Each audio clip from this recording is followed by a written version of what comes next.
Good morning, Mr. President. Thank you for your time.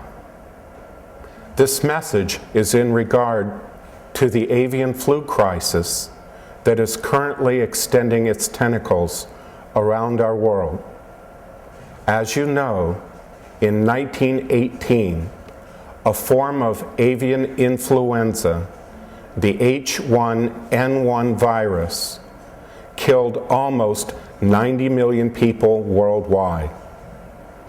This is roughly equal to 30,000 World Trade Center events in under a 2-year period.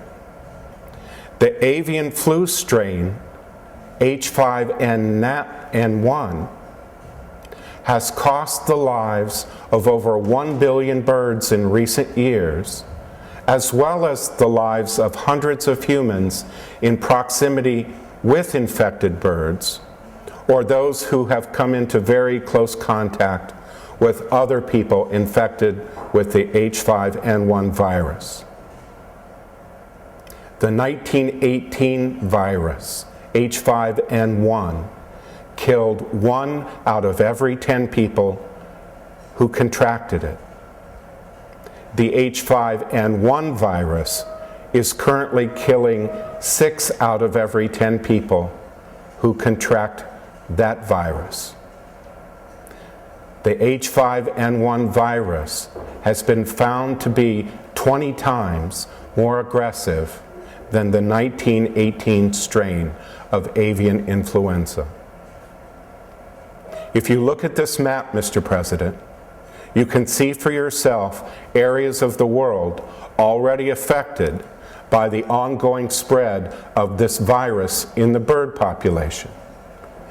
It has now been found in 60 countries and still spreading. The small red squares show where people have died or are dying from this disease.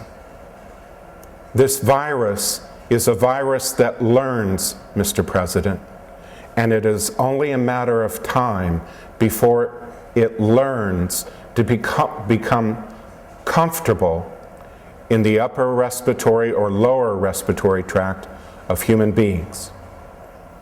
When that happens, all bets are off.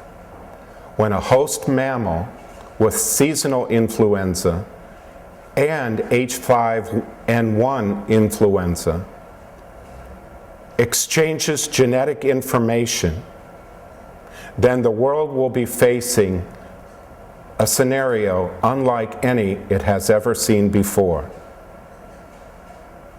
The World Health Organization at that time will raise its current level of pandemic awareness from stage 3 to stage 4. When that happens, all bets are off, and the world will find itself on a long roller coaster ride with no seatbelts.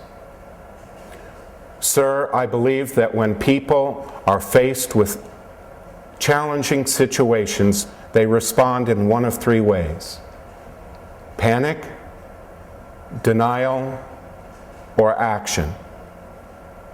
I am asking as an American, Mr. President, that you would help in this cause by creating the teachable moment.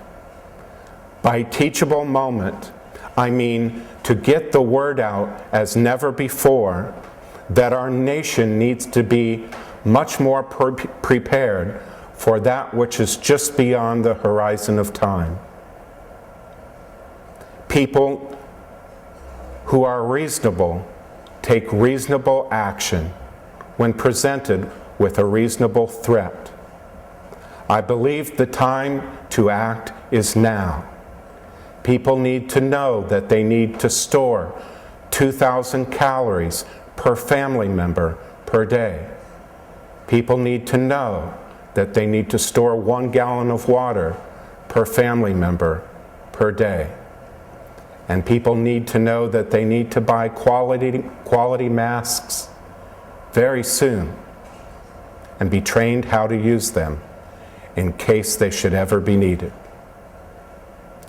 In closing, Mr. President, I would ask that you would meet privately with Secretary of Health Michael Levitt and the 5 influenza specialists who were recently on the Charlie Rose Pandemic Special that was aired several months ago on national television.